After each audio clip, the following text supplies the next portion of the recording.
Game 1 ng Best of 5 series ng TNT versus NLEX Road Warriors magsisimula na. First quarter pa lang talaga mainit ng labanan.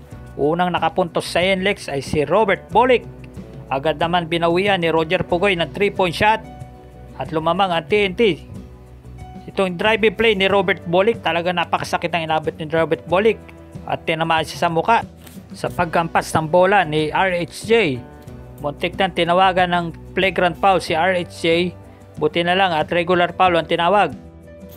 Agad naman tinirahan ni Dequan Jones ng 4-point shot ang NLEX Road Warriors, kaya lumamang ang NLEX. Nasundan pa ito ng isang 3-point shot ni Miranda na tumira rin ng 3-point. Kaya lumamang na ang NLEX dito sa first quarter. Pero hindi nagpatalo ang TNT Tropang Giga sa pangunguna ng kanilang effort na si RHJ. Kita nyo naman yung ganda ng pasa ni Jason Castro kay RHJ, kaya tuwan-tuwa si Manny Pangilinan.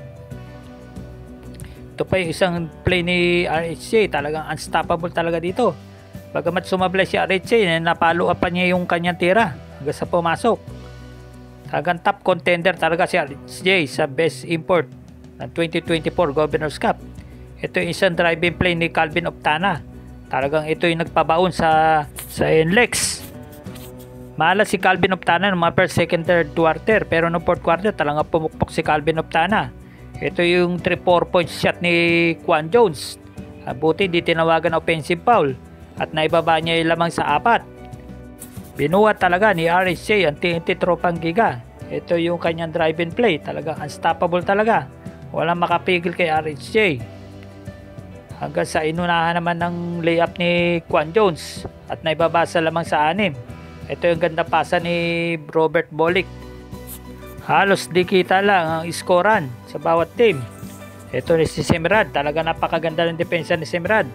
Kaya lang, nung dalawang crucial 3-point niya nung fourth quarter, hindi niya nipasok. Agad naman tinirahan ni Holtz Jefferson ng 3-point shot. Sinagot naman agad ni Quan Jones na ang quick 2 points. Agad naman tinirahan ni Jason Castro ng buzzer beater 3-point shot. At napalaki na lamang ng TNT. Easy basket na lang kay Roger Pugoy. At ang nagpabaon ng malaking kalamangan ng TNT ay ang 3-point shot ni Calvin Optana. Talagang baon na baon ito. Ito na yung nagpanalo sa TNT.